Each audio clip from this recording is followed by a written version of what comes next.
April. If for any reason you have to go, and that's probably why you were asking for the recorded copy, I completely understand, and I'll make sure that we get a copy to you.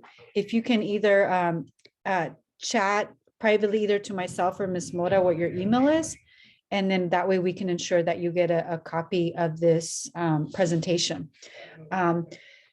So I am Ms. Velo, as Ms. Mora said. I have been an administrator here at Hayward High for the last 5 years. And this year I'm in a new position called a Youth Intervention Specialist. And Ms. Mora invited me to present to parents last evening and this morning about how we can support our students as they are transitioning back to school. And so I intend for this presentation to be as interactive as possible. I would love to open up by saying if there's any questions that you may have, any concerns, any observations, feedback that you may have, or anything that perhaps your child, you are observing that you need, an extra set of ears and eyes, just feedback on, you're welcome to share at any time. Like Ms. Mora said, we are recording, but if you do not want that to be recorded, we can stop the recording so that we can support you. Thank you, April. I got your message. But I'm going to get started and maybe as I speak and share what my observations have been as school has reopened this year, maybe a question will come up, and feel free to put it in the chat box. Or if you feel comfortable enough, you can unmute yourself and ask on the microphone. So like I said, this is my 5th year here at Hayward High. Previously, I was at Tennyson High School, which is one of the other high schools in the district. And I taught history for about 12, 13 years. And I taught all kinds of history, world history, US history. I taught in English. I taught it in Spanish. I taught our students who were learning English. I taught the advanced placement courses. I taught the honors courses, college prep. So I kind of had a wide range of students that I worked with as a teacher. And I was able to kind of make a lot of observations and notice a lot of patterns for our students. And I'd like to share some of those that kind of connect back to how we can support students. Some of those observations that I made is that students who were experiencing a lot of turmoil in their life, or a lot of circumstances that were out of their control. Specifically, I work with students that immigrated from Mexico, Guatemala, Honduras, El Salvador, who were, literally migrated here unaccompanied by any adults to come and look for more opportunities. And I noticed that there was a lot of behavioral ways in which they would show up to the classroom. A lot of them had a hard time sitting in the class for long periods of time. Many of them, if there was something that felt unsafe to them, they requested to leave the classroom, go to the bathroom. And so I started to notice that the biggest thing that I could do as a teacher to support my students was to really build these relationships that were centered around trust, that were centered around mutual respect, and that were where the students really truly felt that I was really there because I cared about them and I cared about their well-being. And I think when students felt that and sensed that, they were able to really feel safe and feel more open, and actually were engaging a lot more in their learning. So I share that because now that I've been an administrator for 5 years, it's kind of given me a different perspective of what our students go through. I, as a teacher, I had a perspective of being in the classroom, but now as an administrator, I can identify systems that are not always very supportive of our students, that in fact can trigger our students to feel a lot of anxiety, to feel depression. And so what I'm noticing now as we are opening school back up is that a lot of our students, we have an increase in the number of students that are feeling anxiety. I've had already several students that have been in my office who are in the midst of a panic attack. And I'll talk a little bit more about what I'm observing is causing these panic attacks. Um, Students have been in my office because they are having suicidal ideation. They are thinking about hurting themselves because their circumstances are so overwhelming or so painful that they feel that the easiest way out is just to no longer, exist, to be here. And in extreme cases, I've had two situations where I've had students who are having manic attacks where there's, seeing things, hearing voices. And so all of this has been happening in the short amount of time that school has gotten started. And it's really, at least pushing me to figure out how to support students. And one thing that I think it always comes back to is really the health of our nervous system, because our nervous system truly is the foundation to be able to access learning. And so I'll talk a little bit about that. I don't have any slides. I didn't present anything in particular as slides. I really just wanted to go with the conversation, but I will share some of those to explain that. So I'm going to go back to the anxiety. Anxiety for me, and I've experienced anxiety comes and goes for me, is really just this energy in the body that is alarming us that there's a threat, a perceived threat or a perceived danger. And so unconsciously, we may not even know that we feel that there's a danger or a threat, but our body and our mind will start to feel that it needs to protect itself. And that is the energy of anxiety trying to alarm us that we need to protect ourselves. And so I'm going to connect this to with the one student in particular, and I definitely won't mention any names to protect their privacy, but this one student came to me a couple of weeks ago, or I should say 2 weeks ago or so, as grades are starting to come out. We're in the 4th, 5th week of school. So progress report cards are going to be, starting to be sent out. Grades are going to be coming out. And this student, particularly in this class, found out that she was getting a D in her class. And that triggered her, a response in her that was not okay to get a D. She's always gotten A's, B's, but a D was not acceptable for her. And so she came to my office. In fact, one of the teachers walked her here, and she was hyperventilating, breathing really hard, crying. With the mask, it makes it even harder. So I was able to guide her to hopefully come back and take some deep breaths to come back to her body. And after she was in a better state, we were able to talk about what was happening. And here's what I'm starting to notice, this trend that students are really stressed out about their grades. And anytime they are getting a D, an F, maybe a C, depending on who the student is, they are really, their body and their mind is really having this response of, I can't have a D or an F because various reasons, right? I won't be able to go to college, or, I don't want to disappoint my parents. Or a D is not something that is, valued by society, right?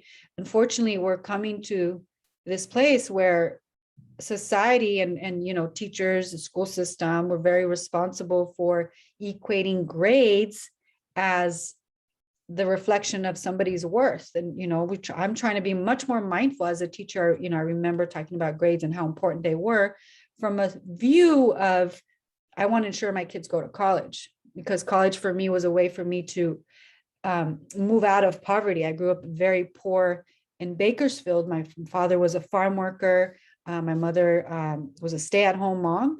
And, I didn't know I grew up poor. Everybody around me was poor. But as I left and went to college, I realized the environment, I started to see things differently. But college for me was a way to not continue those cycles of poverty and getting a better job, right? So we all as parents want the best for our children, which is to go to college, so that our fear of our children struggling the way perhaps some of us did, we don't want that to happen. And so as parents, what I'm hearing a lot from our students is that our parents, we want to get good grades because, we want to go to college.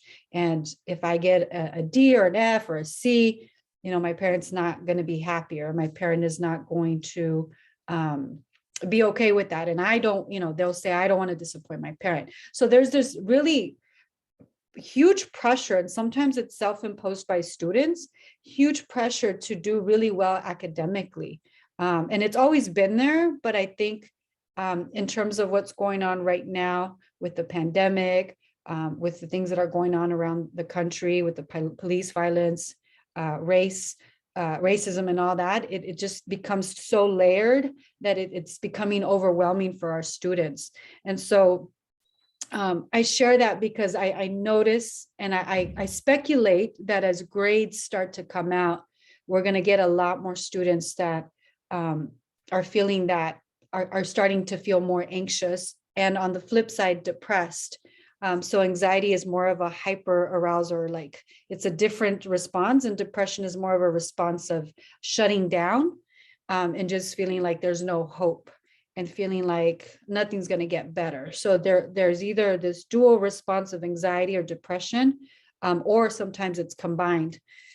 So I wanted to share that with you, parents, because I hear you completely about how important grades are, but I would like to invite you, or to suggest that having a conversation with your children about grades and what your expectations are is important, because sometimes our students will sometimes create these narratives about grades and not wanting to disappoint us. And I share this also because, and I'll put the slides in a minute, and if there's any questions, feel free to ask, please, because I don't want this just me talking at you. That our students are coming back to school a lot more vigilant of their environment. The one thing that the brain does, the number one job of the brain, is to keep us alive. It is consistently scanning its environment, looking for danger, looking for any signs of threats. So right now, our students, including adults, including teachers, ourselves, right? We are in a state of hypervigilance. And that is the case because of just right now, I don't know if this is the case, we may feel like with the pandemic, what we used to know, the life that we used to have is no longer there. So there's a sense of not having control of what we experience. And so with that, there's a lot of anxiety that comes around that we are experiencing, because we're feeling like we're not safe. The vaccine, the COVID, the having to stay at home. I mean, I have two little ones, a 6 and an 8-year-old, and having worked from home and having 2 children at home, trying to school them while also working was very, very stressful as a parent. And I'm sure as parents, you all can kind of connect to that, right? And so having that understanding that right now we're at an all-time, like really being vigilant about our environment is really going to impact our students. And I'm going to talk a little bit about that and segue into how stress really affects our students' ability to do well academically. And for me, this has been one of the biggest aha moments or awakenings for me as an educator that allowed me to truly understand student behavior. And so let me share a couple of slides, not too many, but let me share a couple here with you about how being in a state of stress truly affects our students. And let me go to this one really quick. All right, let me show this. I need to share my screen. If there's any questions, feel free to chat or ask or make a comment, or maybe I said something that made you think of something. If you feel free to do that, unmute yourself or ask in the chat. But hopefully you're all seeing this person. who is on a balance beam, and you'll see the word homeostasis, a fancy word for just meaning that the body is in balance. The body is at rest. The body is in peace. The body is at ease, right? It's just, the body is just overall working well. Our systems, our nervous system is working well. We are truly at homeostasis, which means the body is at an optimal state. And so when we go to the doctor, you tend to notice that, they usually check our blood pressure, our temperature, our heart rate. And so these are all markers for the doctor to see if we are in a state of homeostasis, balance or not. And that gives us information, or gives the doctors information in terms of what they may need to discuss with you. And then there's also the blood sugar, which we don't get that checked when we go in to see a doctor unless we have lab work done. But a blood sugar is also a huge indicator of how, stressed our systems are. There's a lot of research that talks about how diabetes is a response, a long-term response of being in stress for a very long time. And diabetes kind of comes out of that sometimes. And for average, it's 90 to about 100, although this one says 120 for blood sugar. And those of you that are familiar with diabetes may understand what I'm talking about. So when we're in a state of stress, what happens is that our bodies, our body, our mind, our nervous system, our digestive system, everything in the body is thrown off, and we're no longer in balance. And so when we're in a stress response, it's really the body trying to come back to homeostasis, trying to come back to an equilibrium, trying to come back to a state of rest. And the body naturally, and it's so wise, will do these things to get us back to balance. Perhaps our heart rate will start to beat faster because it's perceiving that there's a danger. And so perhaps we're preparing. So as the heart rate beats faster, it's pumping blood out to the hands, to the legs, so that it can get ready to run. If it needs to run, to protect and to make sure that, we survive. Sometimes the body will start to sweat. The internal system may get really hot, or we might be fighting a virus or bacteria. And so part of the body's natural way of getting us back to balance is that the temperature of the body rises with the intention of killing the virus, killing the bacteria, so that we can then come back to a state of homeostasis. So all these things are natural ways in which the body will respond to a stressor. And I don't know, here's an example of a stress response. So let's say we're all out hiking somewhere where there's tigers, and a tiger comes out. Immediately, without us even thinking about it, our body and our mind will say danger, alert, alarm, right? We got to do something. And so there are three common stress responses. The first one is a fight. The second one is a flight. And then there's a freeze response. And there's other ones, but these are the three major ones. And so the body will, in less than a second, it's so fast, will either say, I can fight this. I'm going to take this fear on. I'm going to fight the tiger because the tiger is the threat. Or it'll say, no, I cannot fight this. I'm not going to win this tiger. I'm going to run. So it goes into running mode. I'm going to flight. I'm going to get out of here as fast as I can. Or the third option is that it might go into a freeze mode, where the option of fighting or running is not going to happen. So let me just try to see if I can make myself invisible. Let me freeze and hope that it just doesn't see me. And those are the three most common responses. I share this with you because what happens a lot is that our students, especially their behavior, either here at school or at home, will reflect one of these states. We will see our students be in a state of fight, in a state of getting out of here, or in a state of freeze. And let me go over those with you. And I shared this, I created this document for teachers. And it's titled How Student Behavior May Look Like When Our Students Are in a Stress Response, which I have to just break the news and make sure you all understand that right now, we're all in a state of response. In a state of just stress. It's just very unconscious because of just everything that's going on. Our nervous systems are on a very high alert. because there's just a lot of division around, vaccine. There's a lot of fear. There's a lot that is just coming up right now that our bodies and our minds are just naturally sensing that there's alarms going off, and there's fear, and there's threat, and there's danger. So this is not just for students, teachers, adults, parents. We're all finding ourselves sometimes in these states. And so in the students who are in the classroom, this is specifically for that, is their behavior will come out this way if they're in a state of fight. Doesn't necessarily mean that they're actually going to fight, although we have had several fights at Hayward High already, and that's, some of that coming out, some of that energy of fear coming out that way, or fear, or the anger, the lack of being able to express anger is coming out through that.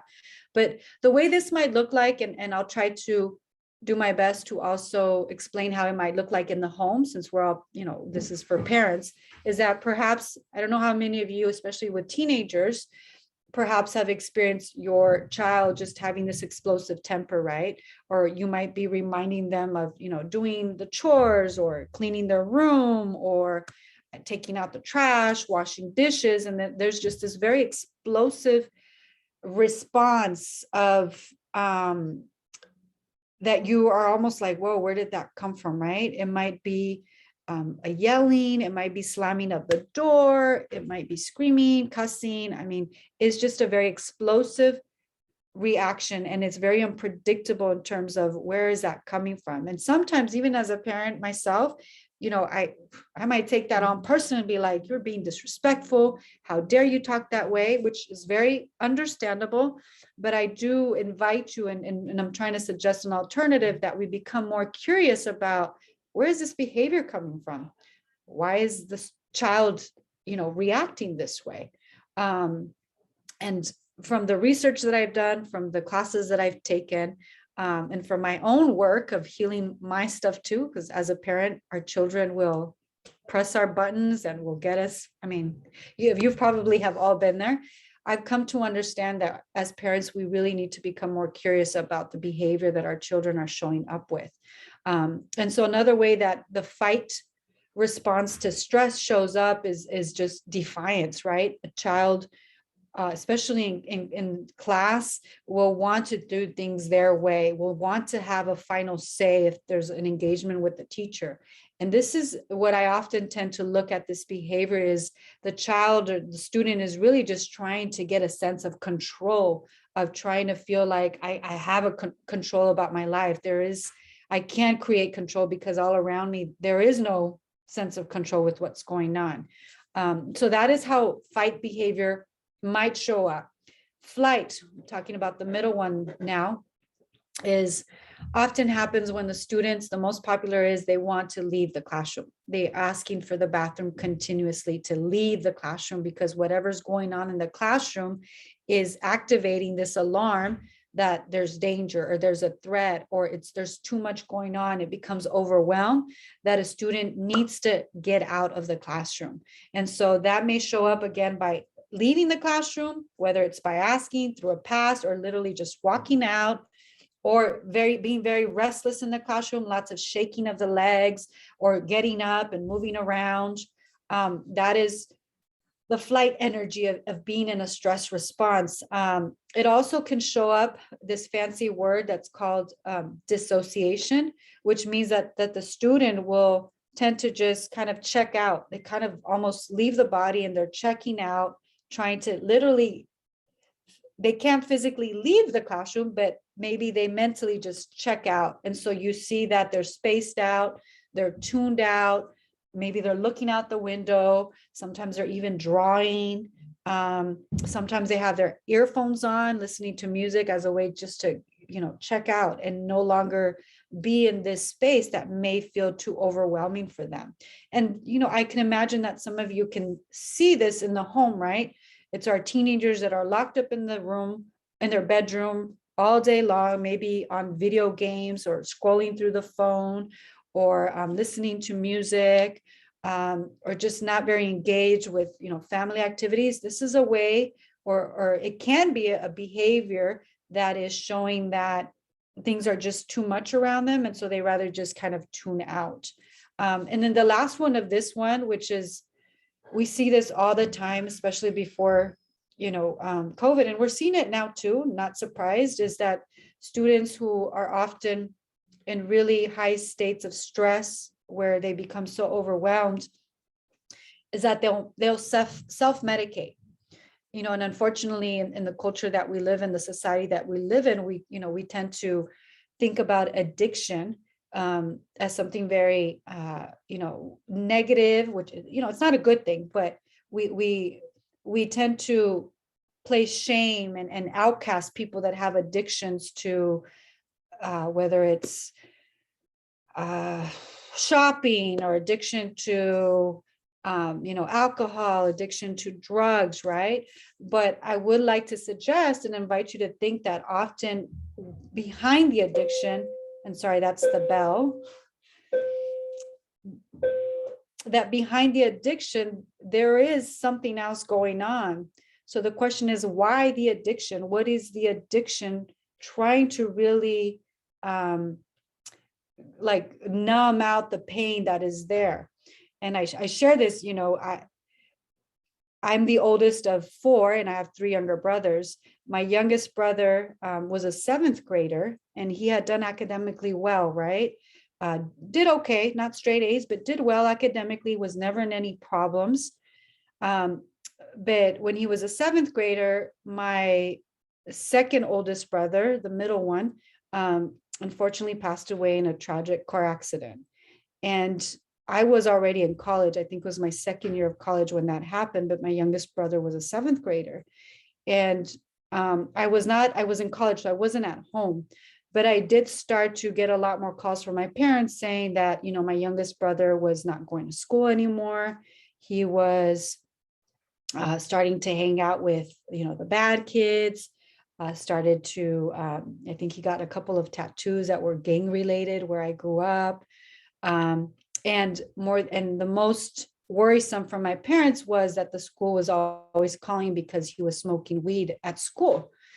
And at that time, I didn't make the connection that he was truly just trying to deal with the pain of losing his brother in the way that he knew how, with people around him, by medicating and numbing himself, because unfortunately, for very valid reasons, my parents were not available to engage with him and to talk to him, because that was also very painful for my parents. And so this is how he found, like, this is what he did to medicate himself. So I share this with you, parents, because I don't have teenagers, but I can't even imagine the idea that I get called by the school, or that I find a vape pen that my child is smoking. That I can imagine how worrisome and scary that may be as a parent. But I hope that if it ever does happen with my children, that I'm able to show up and listen, and really, and I see Luis was raising your hand, Mr. Garcia, welcome, that I'm really able to show up and really provide a space of safety for them to really tell me what's going on. And if I can't do that, hopefully there's another family member that can do that, because oftentimes what I've come to understand with a lot of students that are in my office, they're vaping. Once I'm able to get that trust with them and they open up, there's always a story behind it. And it's always a story of just pain, of not being able to share, of, kind of repressing all these emotions because they don't feel safe to share. So Mr. Garcia, did you want to ask a question? Yes, I want to say it's very good information for check the things that I have 2 teenagers, so Yes. it's very important for me talking about this. But probably you want to say in later how to explain the kids about the first picture, the second picture, and the third picture. How to help them, like, yes, me as a parent, what is the way I can help if my kid try to fight, try to run, or try to freeze. Like it's very important, but I have to know how to help them, or how to right. help my kids. But probably you want to say later. Thank you so much. No, thank you, Mr. Garcia. That is the most important thing, right? And I do realize that I do a lot of explaining, and my purpose in explaining a lot of this is for you to truly understand what's happening. Because if you understand what's happening in that moment for our child, or even for ourselves, how the reaction that we're having, we're able to understand, okay, if this is what's happening, then this is what a solution that I can create for myself to support my child or support myself. But I will get to that part, which is the most important part, right? How do I help my student? And I'm going to get there. Let me just go over the freeze, and then we'll go straight into that. So, so the freeze part, and I know I was talking about the flight, but and I wanted to end with just saying that part of the way you can help your child who is self-medicating, as I was explaining with the story of my brother, is that a lot of that comes off with, as parents, how do we show up? How do we respond to our children when these things happen? Because our children are observing. They're observing from when they're very little. And by the time they're teenagers, they kind of know, oh, this is how my parent's going to react. So many of my students will say, will be so worried about us calling home to let them know that they're vaping, because they'll say, I'm going to get in trouble. I'm going to get my phone removed, or something's going to get taken away. I'm going to get grounded. I'm going to get yelled at. Or I don't want to disappoint my parent. Those are usually the top 5 reasons. And I understand, I'm not here to judge parents, because I've done those things with my kids. That's what we probably as children experience with our parents. But what I've come to understand in this case is that what my children needed the most was for me to really be grounded and be centered and not be triggered by what I'm observing, so that they can feel safe enough to come to me and really share what's going on, and so that we can support them. And that's a huge piece, Mr. Garcia, in terms of how do we support our kids, is do we as parents, and this is tricky and it's a balance, right? How do we show up with our kids? Are they going to be safe enough to come to us? Because what happens in the teenage era or teenage age is that our kids end up going to their friends because they're not going to feel judged. Their friends they're not going to feel like their friends are going to yell at them or shame them. All these things that as parents we unconsciously do, because that's probably what was done to us. And so they seek other friends. But the thing that's not good about this is that friends are not going to be able to help other friends. They don't have the wisdom, the experience to truly really give, good advice or to really support them. And what our kids really need is the guidance of the adults in their life who have been through that, who may be able to share some strategies of how to deal with the pain that is being numbed through the vaping, through the alcohol use, through the smoking, right? So that would be my answer in this case right here, is how as parents, how are we showing up for our children? Do they feel safe? Do they feel like they can open up and share things with you? Because they won't, and they'll go to their friends and they'll figure out other avenues that are not healthy to deal with what's going on with them. So the freeze one, as you can see here, I'm not going to go over them. The freeze one is where, in terms of home, they're literally just in their room all day, maybe watching TV all day, listening to earphones all day, just completely avoiding any interaction with family, isolated, just really like lack of energy to even do something. That tends to show up as a freeze response. And so those are the 3 major ones. And now, Mr. Garcia, to get to your question of what do we do here, right? I'm going to respond by I'll share a little bit about what I have done personally, because I think that lands a little bit better and it's not so like formal and, here's the slides. But I'm going to share something that may not sit very well with parents, or that may be like, like I did not expect that. So I've experienced a lot of anxiety. I've experienced a lot of depression. In fact, I'll be very, very vulnerable and very transparent with you all. During the whole COVID thing, I hit a very, very low. Like I was very depressed, and I had to share with my husband that I had thoughts of just leaving it all and just, hurting myself and just, I had those thoughts. I never meant to act on them, but I did hit that low because I had experienced a very painful moment in my life where the pain was just too much for me. And so I thankfully had already been working with a mentor who works with healing our wounds, healing the trauma that I've experienced in my life. And I'm sharing this with you because it's, as I reflect now, I understand now very clearly. My mom also went through these things. My mom, even to this day, is extremely anxious. She actually picks at her skin and creates scabs. She scratches her head. She scratches her shoulders, her legs. She's also, since I was in high school, has been on antidepressants. And has a lot of other diseases.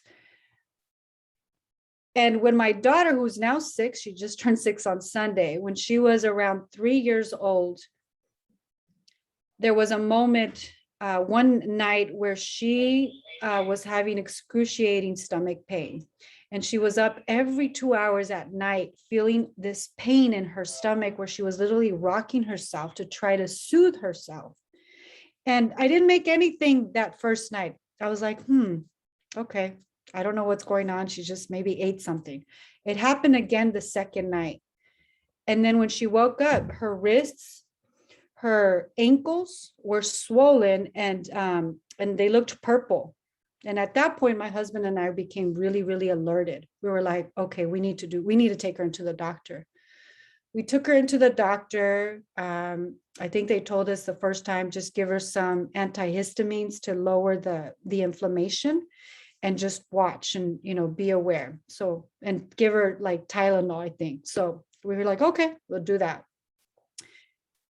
A couple of days later, she woke up with red spots all over her legs, which really scared us. And so here we go back into the doctor. And at this point, the doctor is now telling us that she has this very rare autoimmune disease. I don't remember the name of it, but it was a disease where the vessels in her legs start to pop. And so it's internal bleeding in her legs. And the doctor's like, it's very rare. There's, nothing we can do about this, but we we will want your daughter to come in every week to take a urine test and make sure her protein levels are not too high. So we did that for 6 months, where she was coming in every week and checking and just making sure that it didn't get bad. And all we were told was give her Tylenol to allow for the inflammation to get better. Well, you can imagine that as a mother, and my husband's in medical field, he's a nurse. I started to do research and I started to look into that. And, I now know, and the doctor may not agree with me, and maybe, you may not agree with me, but what I truly feel in my spirit is that my daughter at that time was really, her body was reacting to the amount of stress and the amount of tension that was in the house. At that time, just to give you some context, my mom was living with me. My mother-in-law was visiting and was around for 6 months. My sister-in-law was also with me because she was here visiting. She was pregnant. So the house was full, and there was a lot of tension and a lot of stress. And during that time, my daughter was not in daycare, so she was at home. And I was stressed out. I was working, coming home, trying to ensure everybody was fine. And so I truly do believe that my daughter at that point was really just mirroring, reflecting the energy in the house. And so I spoke to my mentor about this, and my mentor said, because I asked, what can I do? Like, my little girl is in the ER, she's in pain, and all they're giving me is Tylenol. And my mentor said this one thing: there's not much you can do for your daughter to fix her. But the one thing that you can do as a parent is work on yourself, work on your own anxiety, work on your own depression, work on you showing up as a parent balanced, right? That beam that I showed at the beginning, because when you're in that state of balance and that state of ease, and that and you're seeing your children or your mother-in-law respond, you won't respond back. You'll respond with peace. You'll respond with calmness. So if you can do that, you change the environment, the energy in the environment. And so I said, okay, how do I do that? And so she started to work with me to do, certain exercises to allow me to truly all the trauma that I had stored in my body, to release that. And as I did that, my daughter got better. She started to become better. And I now notice, and I'm very aware that when I start to become more anxious, stressed out, my daughter, it's like a mirror. She kind of mirrors that. And so, Mr. Garcia, to answer your question, I feel that as parents, we're always looking to, how do we support our kids? How do we, fix them? How do we change them? But my advice, and it's probably going to be very unpopular, is that I think it starts with us as the adults. And I believe that even with school. And I say this to the staff. And when I present, I say, look, if we want our children to get better in the classroom, as teachers, when we show up, we need to be in a state of regulation, in a state where we are calm, where we are at ease, right? That balance. Because if we're not, they're going to respond to the energy in the room. Our children literally are a mirror of the environment they're in. And that's not to say that it's our fault, because we grew up just like our parents, right? We grew up in an environment. So we're a product, a result of our experiences too. So that is ultimately, for me, what I would advise is for us to get ourselves in a state where we are at ease, where we are balanced. That doesn't mean that we can never be unbalanced. That's going to happen. Stress is very normal. It's actually a way of protecting us, of ensuring that if there is a danger, if there is a threat, that our bodies need to respond. But when we're constantly in a state of stress, where we're constantly unbalanced, we're not going to be able to help people when we're not balanced, when we're trying to, our own body is trying to get into balance. It's difficult to help somebody else. So I don't know if that makes sense, Mr. Garcia, but I will share other ways, but that is my number one way to support our kids. Go ahead, Mr. Garcia. Yes, that's make too much sense for me, and that's I'm so agree with you, because depends on the environment you're around, you want to be like that, or our kids in this case, because if they live in an environment, everything is like danger, they all the time you have to be alert, like you're fighting with the husband or with the wife, with the brothers. I mean, they have to be alert all the time. But the difference is, if you imbalance, like you say, everything is going to be good. They didn't have to deal with the problems in the home and the problems in the school too. They have already enough with the probably with the work, not the problems with the work in the school, to come in on the home and have all this stuff, all fightings, all worry about everything now, like plus the COVID, plus everything. No, it's a lot. It's a lot for them now. So really, we have to start with us, look for that balance, and that's very important. That's make too much sense for me. So thank you so much for that, because that way I is the best way I can help them. Yeah. Uh, is the best way I can help them, starting with me and with my wife. Explain this about it. We have to be in balance for our kids growing up the good way, and don't cause them stress. Thank you so much. Thank you, Mr. Garcia, for summarizing that so eloquently. Thank you. And what I do want to add to that is that, and I want to make it very clear, because problems will always exist, right? We will always have different perspectives, right? You mentioned you and your wife, right? Me and my husband might not agree on everything. And that's okay, because our kids are we grow up in a world where people have different opinions, right? But what a beautiful gift to give our children, and in modeling how we can deal with disagreements, right? Because it's not about just making sure our kids never see problems, or never see that there's a misunderstanding, or never see their mom and dad have a disagreement. Those are all important things for our children to experience. But in my case, for me as a child growing up, conflict in my family between my mom and my dad looked like yelling, fight, you know, shaming each other, calling each other names, my dad leaving the house, you know, oh, your mom's crazy, let's go, kids. That's what it looked like to me. And so I grew up being like, I do not like conflict. It would throw me in this cycle of just let me get out of here. Flight. I would always in flight, or I would just freeze, because I just didn't, it was very uncomfortable for me. But what a gift it would have been if my parents could have shown that when they had a disagreement, that they could hear each other out and say, I hear you saying, right? And this is what I'm saying. How can we figure out how to make this work for the both of us, right? The power of language and modeling that. Because I will get angry. I get angry with my kids. I'll be like, right now I'm feeling really angry. So I need to just take a step to the side. I need to go, you know, whatever I need to do, breathe.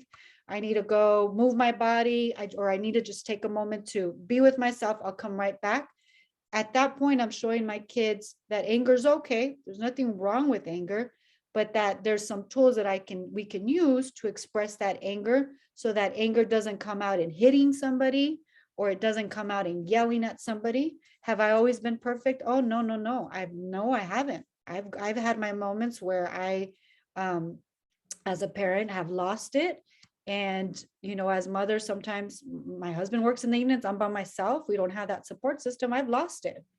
And I've had to come back and apologize to my kids and say, you know, mommy made it, I didn't make very healthy decisions, and ask for forgiveness and say, you know, I will try to do better. And, you know, it's been a journey. But I think being very transparent with the kids and talking about it allows them to not create their own narratives about, oh, this is my fault. Because that's another thing that I hear from my kids, my students in the office, is like, oh, well, my mom and dad are getting divorced and it's my fault. They believe everything is going on. They almost kind of believe that it's their fault. And then they carry this burden. And it's like, no, it's not your fault. This has nothing to do with you. It's just issues that are going on between mom and dad, and they just chose not to be together anymore. And that's okay too. I know that it doesn't feel good for you, you know, breaks your heart. You know, we talk about that, but that's why it's so important to talk and to communicate. But unfortunately, many of us grew up not being modeled those ways. You know, society at large, I mean, our politicians don't model these things.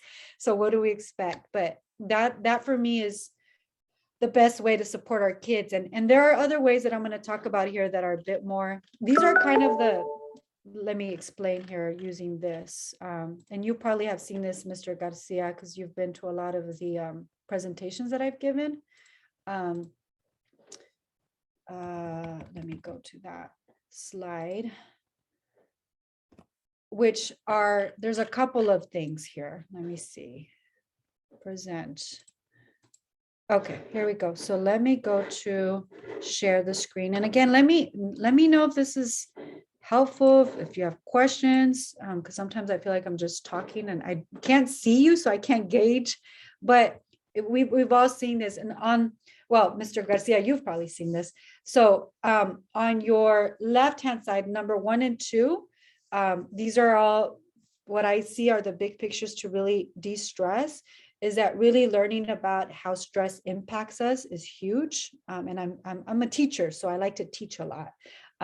And so that when we understand how stress impacts our mind, impacts our body, we can then as parents understand the response, not only our own response, but our children's response, and look at it through a lens of, oh, this behavior is about this. It's not really that they're trying to be disrespectful, although sometimes that may be the case, but trying to look at it through a different narrative or a different lens. And the second one for me that I just shared a lot with you is about really a lot of this had to do with starting with myself and healing my own wounds that I had as a child, the trauma that I went through, and being very aware of, oh, I'm starting to feel triggered right now. I'm starting to feel like I was that little child when I was 5 and when my parents were screaming and it just became too much and I'm starting to shut down, right? Or I'm starting to get really angry because nobody was there for me and I had to do everything by myself. And so I become explosive mom and then I get angry, right? That's the self-awareness of, where is this coming from? It's not my children that are doing it to me. It's because it's already there. And it's just, they're giving me an opportunity to go back and heal that. And so these two for me are really the root. They're really, they're really gonna heal the source of those stressors that happen. And this is really long time, like it's work that happens over our lifetime. It's not something that we can just say, oh, let's fix it overnight, which has been very frustrating for me because I want to fix this and heal this so that I can move on. But I've come to learn that this is just a lifetime journey. And then on the other side, these are things that are more practical that we can do as a way to support our nervous system in doing the work about healing ourselves, right? So one thing as a mother, and I'm aware of time, we have 7 minutes left here, as a mother, as women, and there are exceptions. We've been groomed and trained to always take care of everybody, right? As a mother, the thought of going out and taking time for myself, taking care of myself felt very like, oh, I'm being so selfish. I can't do that. The kids need me, right? But I've come to learn now, and it took me some time because my mom never modeled this. It was always about the kids, but I've come to learn now that in order for me to truly show up for my kids, I have to take care of myself. It's actually unselfish of me when I take care of myself because I can show up better for them. And so a lot of that has to do with making sure we sleep. Sleep is so important because when we sleep, our body, our systems are repairing themselves. Sometimes during sleep, the dreams that we have is really a way to clear a lot of that trauma or just clear that what happened in the day. Our body is kind of resetting itself. It's trying to go back to this balanced place. If you practice meditation, it does wonders for reducing that alarm center that gets triggered. Breathing, I like to put one hand on my chest and then one hand on my belly, and then just take deep breaths in through my nose.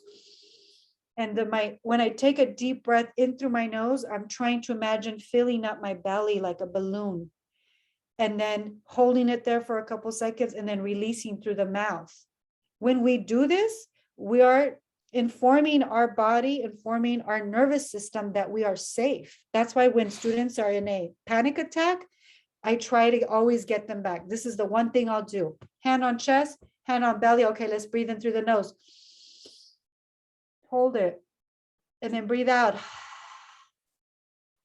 If you do that simple technique, that simple practice in the morning, or when you're, in the afternoon, in the evening, 3 times a day for 30 seconds, you'll start to notice a big change in how we can show up and how we're feeling. Do we easily get triggered? Do we react or do we respond? It's a big difference between reacting and responding. And then for me, a huge thing that is helpful for me is just being in nature, walking in nature. Moving the body is a way to release, energy, stress. I tend to hold a lot of my stress in my shoulders. So moving the body, exercising, which is the other one, is really, really helpful to going from being out of balance back to balance. And then diet is such a big part of this. What we eat, unfortunately, the world that we live in is, we don't even have time to make dinner because we're so busy. We're so tired. So, we're eating out. And all the preservatives that they put in food ends up creating a lot of issues in our body. We get hormone imbalance. We don't create the vitamins, the minerals that we need for our nervous system to really be healthy. So the one thing that I would love to share with you is just to reduce the amount of sugar, because sugar directly goes to that part of the brain where our alarm center turns on. The more sugar you eat, the more you are in a state of stress, the more you're in a state of survival, the more you are in a state of reaction, and the less you'll be able to show up for your kids in a way that is peaceful, calm, that you're present, that you can listen to them. So be very careful about sugar, because sugar's in everything. Ketchup, pasta sauce, it's in everything. Read the ingredients. And I'll leave it at that. And the last one for me, which I think has a lot to do with my own wounds as a child, is really being able to have a space to really express my emotions. And this is so important for our children, being able to allow them, when they have anger, fear, when they're sad. I grew up, if I cried, my mom would be, no, no, no, no, no, no, mija, no llores, no llores, no llores. No, no, no, no, don't cry, don't cry, don't cry, right? Let's go get a lollipop, or let's go, I don't know, let's go eat. It unconsciously, it was telling me that, oh, it's not okay to cry. I can't cry because it makes my mom feel uncomfortable. And I don't want her to make her feel uncomfortable. So that sadness, guess what? It was repressed into my body. All this sadness that I couldn't express emotionally, I kind of held it in my body. So by the time I got to 37, 38, my body is filled with all these emotions. If you think about this as the body, and it's filled up with all these emotions that you weren't able to express for several reasons, your body starts to wear down. It might show up as back pain. It might show up as headaches. It might show up as disease. It might show up as stomach pain. It might show up as depression, as it did for me, because the body could no longer hold everything that I had been stuffing down for 37, 38 years. And so the very important practice as parents, that we allow our children to express the good as well as the bad emotions, right? It's okay. Happy. Oh, yes, my child. Yes, we're happy. We're joyous, right? Those are okay. But when it gets to the emotions of expressing anger, sadness, crying, there's something like oh, no, we can't do that. But it's so important for them to do that, to validate what they're feeling, to put a name, use like, oh, I see you are, your face is getting really red, and I see you're clenching your fist. Are you angry? Are you upset? Or, and allowing them to really have that language to express themselves. So those are the ways that I would, that for me is a way of supporting our students. And with that said, I don't know if there's any questions, because it is 10 o'clock. But thank you all so much for being here, and we've recorded this, so we will make sure that we can share it with you all, and that way you can go over it if you want to. But thank you so much for being here. Miss Velo, can I just ask you real quick? Yes. This is Nieves. Hi, how are you? I am good. Good. So my going back to you're giving us this is amazing, and I hope this happens again, because as I see, I think there's only a few of us here. It would be so great to have more. I know it's the morning people work, but maybe an evening session. And also the teachers, you mentioned their training. Is this happening weekly or monthly? Because I don't know if they're just getting through syllabus. And I mean, my boys are up sometimes till midnight, and so they're not getting sleep. And then in the morning, I'm like, come on, let's go. Yeah. I'm yelling at them to hurry, let's get out of the house. Yep. So, and it's a daily thing. So I just want to, have reassurance that hopefully the teachers are not giving them a pass, but realizing with COVID and everything else happening that, have a little bit of empathy for our new normal. Yes. And believe me that I've come to understand that part of me supporting our students is really to support our staff. Because if our staff doesn't make those connections, if they don't understand that our students being stressed out, there's no way that they can actually show up to do the learning because they're in survival mode. And so through the PD that we have, I have a PLC, a professional learning community, where I have about 6 or 8 teachers that are doing this work with me, where we're talking about this at least twice a month. I had a group last year, and now we're continuing it again this year.